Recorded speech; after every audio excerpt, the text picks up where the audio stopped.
Assalamualaikum warahmatullahi wabarakatuh. Alhamdulillahirabbil alamin, wassalatu wassalamu ala asyrofil mursalin Muhammad wa ala alihi wa sahbihi ajmain. Hadis nomor 73. Diriwayatkan dari Urwah bin Az-Zubair bahwasanya Aisyah radhiyallahu anha, istri Nabi sallallahu alaihi wasallam memberitahukan, Aisyah mengatakan, wahyu yang pertama kali ditampakkan kepada Rasulullah sallallahu alaihi wasallam adalah impian yang benar di dalam tidur. Beliau tidaklah bermimpi kecuali impian itu datang seperti cerahnya subuh. Kemudian beliau senang menyepi. Beliau menyepi di Gua Hira dengan beribadah di situ pada malam hari yang banyak hitungannya sebelum beliau pulang ke keluarganya. Beliau membawa perbekalan untuk perbekalan itu, lalu pulang ke Khadijah, kemudian membawa perbekalan itu seperti biasanya. Sehingga ketika beliau di Gua Hira, beliau dikejutkan oleh wahyu Allah. Beliau didatangi oleh seorang malaikat. Lalu malaikat itu berkata, bacalah. Rasulullah SAW menjawab, saya tidak bisa membaca. Kata beliau, maka malaikat itu memegang dan merangkulku sehingga aku merasa lelah. Kemudian malaikat itu melepaskanku dan berkata lagi, Iqra, artinya bacalah. Aku menjawab, aku tidak pandai membaca. Maka malaikat itu memegang dan merangkulku lagi sehingga aku merasa lelah. Kemudian malaikat itu melepaskanku lalu berkata, bacalah. Maka aku menjawab, aku tidak pandai membaca. Malaikat itu kemudian memegang dan merangkulku yang ketiga kalinya sehingga aku merasa lelah. Kemudian malaikat itu melepaskanku lalu mengucapkan ayat yang artinya, bacalah dengan nama Tuhanmu yang telah menciptakan. Dia telah menciptakan manusia dari segumpal darah. Bacalah, dan Tuhanmu adalah yang paling mulia, yang telah mengajarkan dengan pena. Dia mengajarkan kepada manusia apa yang tidak diketahuinya. Surat Al-Alaq ayat 1 sampai dengan 5. Maka Rasulullah SAW pulang dengan wahyu itu dalam keadaan gemetar ketakutan, sehingga beliau masuk ke tempat Khadijah dan berkata, selimutilah aku. Maka mereka, Khadijah dan keluarga, menyelimuti beliau sehingga rasa takutnya hilang dari beliau. Kemudian beliau berkata kepada Khadijah, wahai Khadijah, ada apa dengan diriku ini? Beliau memberitahu kepada Khadijah apa yang telah terjadi. Beliau mengatakan, sungguh aku merasa khawatir dengan diriku. Khadijah berkata kepada beliau, jangan begitu, bergembiralah. Demi Allah, sungguh engkau menyambung tali persaudaraan, berkata benar, meringankan beban orang lain, membantu orang yang tidak punya, menghormati tamu, dan menolong penegak kebenaran. Maka Khadijah mempertemukan Nabi SAW dengan Waraqah bin Naufal bin Asad bin Abdul Uzza, yaitu putra paman Khadijah, saudara ayahnya. Waraqah bin Naufal adalah seorang yang beragama Nasrani pada masa jahiliyah. Ia menulis kitab berbahasa Arab dan menulis kitab Injil ke dalam bahasa Arab atas kehendak Allah Subhanahu wa taala. Dia orang yang sudah sangat tua dan telah buta. Khadijah berkata kepadanya, wahai paman, dengarlah putra saudaramu. Waraqah bin Naufal menjawab, wahai ponakanku, ada apa?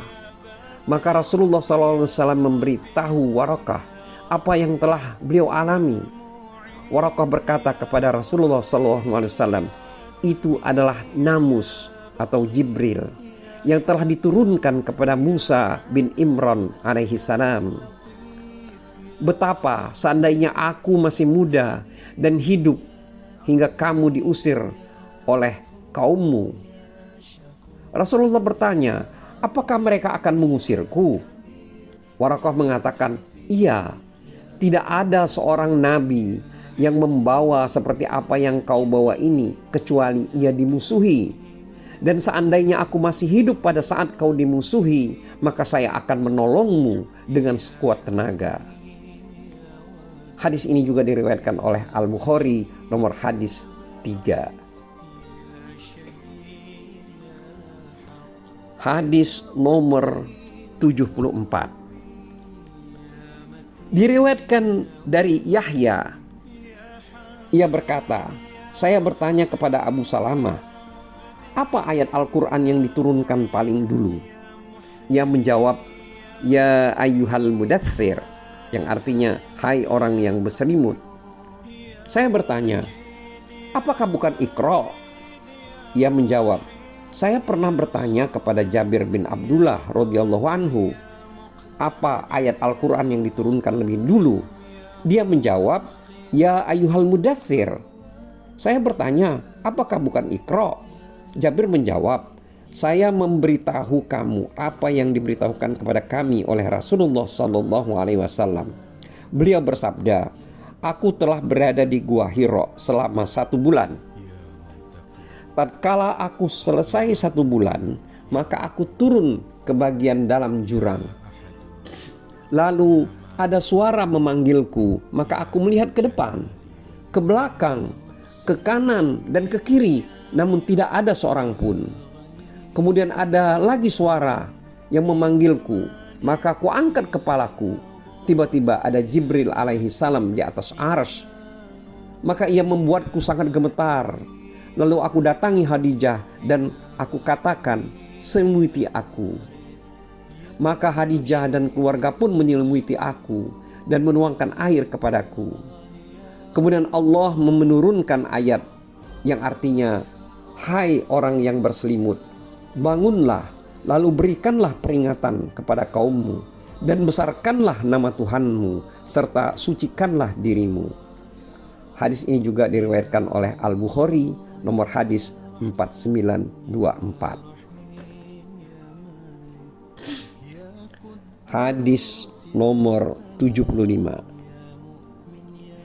Diriwayatkan dari Anas bin Malik radhiyallahu anhu, ia berkata, sesungguhnya Allah Azza wa Jalla menurunkan wahyu kepada Rasulullah sallallahu alaihi wasallam secara berturut-turut setelah beliau wafat hingga beliau wafat. Maksudnya sebelum beliau wafat hingga beliau wafat. Dan yang paling banyak adalah pada hari Rasulullah sallallahu alaihi wasallam wafat. Hadis nomor 76. Diriwayatkan dari Anas bin Malik radhiyallahu anhu, sesungguhnya Rasulullah sallallahu alaihi wasallam pernah bersabda, aku dibawa Buraq atau oleh Jibril alaihi salam, yaitu Buraq itu maksudnya adalah hewan yang putih tinggi di atas himar dan di bawah Bilal, yang bisa merendahkan kakinya ketika aku akan naik dan akan turun. Kata beliau, maka aku menaikinya hingga aku sampai di Baitul Maqdis. Lalu aku mengikatnya dengan tali yang biasa dipakai oleh para nabi. Kata beliau, kemudian aku masuk Masjid Al-Aqsa. Lalu aku sholat 2 rakaat di situ. Kemudian aku keluar. Kemudian Jibril alaihi salam membawa aku 1 wadah atau gelas khamr dan 1 gelas susu. Maka aku memilih susu. Lalu Jibril berkata kepadaku, engkau telah memilih kesucian diri. Kata beliau kemudian, Buraq tersebut bersamaku naik ke langit. Maka Jibril meminta agar dibukakan pintu langit. Lalu ia ditanya, siapa Anda? Jibril menjawab, Jibril. Ia ditanya lagi, siapa yang bersama kamu? Ia menjawab, Muhammad. Ia ditanya lagi, apakah Jibril telah diutus kepada Muhammad? Ia menjawab, dia telah diutus kepada Muhammad. Kami pun dibukakan pintu. Lalu aku bertemu Adam. Lalu ia menyambutku dan mendoakan kebaikan untukku. Kemudian Burak tersebut naik bersama kami ke langit kedua. Maka Jibril alaihissalam mohon dibukakan pintu. Lalu ia ditanya, siapa Anda? Dia menjawab, Jibril. Dia ditanya lagi, siapa yang bersama Anda? Dia menjawab, Muhammad. Dia ditanya lagi, apakah Jibril telah diutus kepada Muhammad? Dia menjawab, dia telah diutus kepada Muhammad. Kata Nabi, maka kami dibukakan pintu, lalu aku bertemu dengan dua orang sepupuku, yaitu Isa bin Maryam dan Yahya bin Zakaria alaihissalam. Maka keduanya menyambutku dan mendoakan kebaikan untukku. Kemudian Burak tersebut naik bersama kami ke langit yang ketiga. Maka Jibril mohon dibukakan pintu. Lalu ia ditanya, Anda siapa? Dia menjawab, Jibril. Dia ditanya lagi, siapa yang bersama Anda? Dia Muhammad SAW. Kemudian ditanya lagi, apakah Jibril telah diutus kepada Muhammad? Dia menjawab, Jibril telah diutus kepada Muhammad. Maka kami dibukakan pintu. Lalu aku bertemu Nabi Yusuf alaihissalam yang telah diberi separuh dari ketampanan orang-orang sejagat. Kata Nabi, maka Yusuf menyambutku dan mendoakan kebaikan untukku. Kemudian Burak tersebut naik bersama kami ke langit yang keempat. Maka Jibril mohon dibukakan pintu. Dia ditanya, siapa ini? Dia menjawab, Jibril. Dia ditanya lagi, siapa yang bersama Anda? Dia menjawab, Muhammad SAW. Dia ditanya lagi, apakah Jibril telah diutus kepada Nabi Muhammad? Dia menjawab, Jibril telah diutus kepada Muhammad. Maka kami dibukakan pintu. Lalu aku bertemu Idris. Lalu dia menyambutku dan mendoakan kebaikan untukku. Allah Azza wa Jalla telah berfirman, dan kami telah mengangkatnya ke tempat yang tinggi. Kemudian Burak tersebut naik bersama kami ke langit yang kelima. Maka Jibril mohon dibukakan pintu. Dia ditanya, siapa ini? Dia menjawab, Jibril. Dia ditanya lagi, siapa yang bersama Anda? Dia menjawab, Muhammad SAW. Dia ditanya lagi, apakah Jibril telah diutus kepada Muhammad? Dia menjawab, Jibril telah diutus kepada Muhammad. Maka kami dibukakan pintu. Lalu aku bertemu dengan Harun alaihissalam. Lalu dia menyambutku dan mendoakan kebaikan untukku. Kemudian Burak tersebut naik bersama kami ke langit yang keenam. Maka Jibril mohon dibukakan pintu. Dia ditanya, siapa ini? Dia menjawab, Jibril. Dia ditanya lagi, siapa yang bersama Anda? Dia menjawab, Muhammad SAW. Dia ditanya lagi, apakah Jibril telah diutus kepada Muhammad? Dia menjawab, Jibril telah diutus kepada Muhammad. Maka kami dibukakan pintu. Lalu aku bertemu dengan Musa alaihissalam. Lalu dia menyambutku dan mendoakan kebaikan untukku. Kemudian Burak tersebut naik kembali bersama kami ke langit yang ketujuh. Maka Jibril mohon dibukakan pintu. Lalu ia ditanya, siapa ini? Dia menjawab, Jibril. Dia ditanya lagi, siapa yang bersama Anda? Dia menjawab, Muhammad SAW. Dia ditanya lagi, apakah Jibril telah diutus kepada Muhammad? Dia menjawab, Jibril telah diutus kepada Muhammad. Maka kami dibukakan pintu. Lalu aku bertemu dengan Ibrahim alaihissalam yang menyandarkan punggungnya ke Al-Bait Al-Ma'mur, Baitul Ma'mur, yang setiap harinya dimasuki oleh 70.000 malaikat, yang malaikat tersebut tidak masuk lagi sesudahnya, yakni 70.000 malaikat masuk Baitul Ma'mur setiap harinya, selalu pendatang yang baru. Kemudian Burak tersebut yang pergi bersamaku ke Sidratul Muntaha, yang daun-daunnya seperti telinga gajah dan buah-buahnya seperti anggur.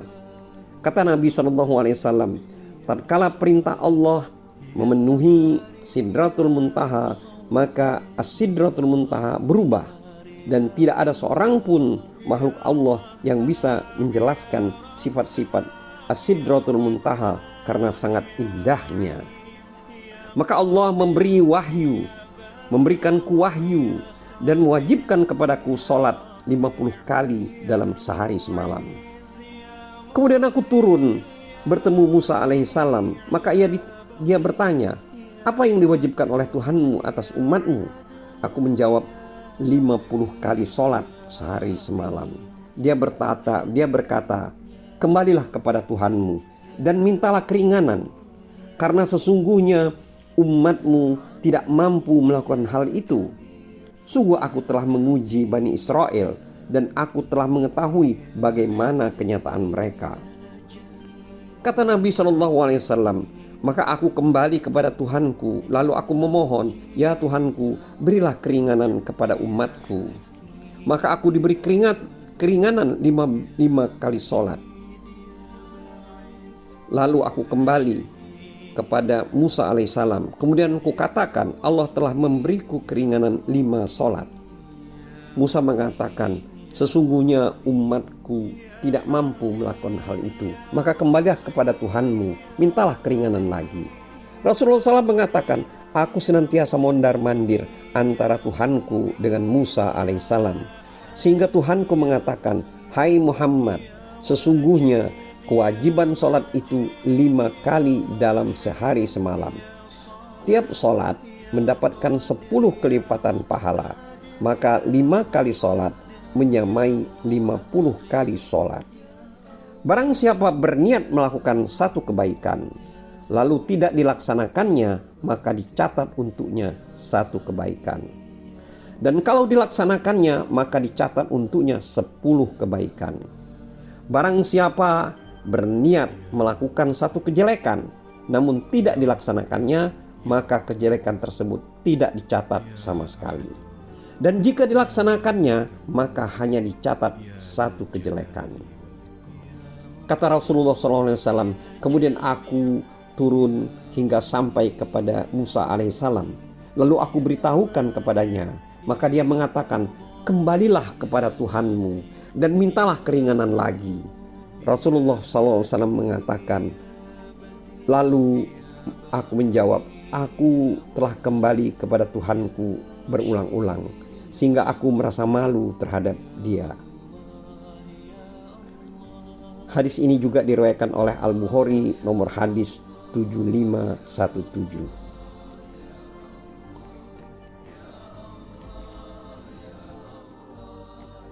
Wallahu a'lam bishawab.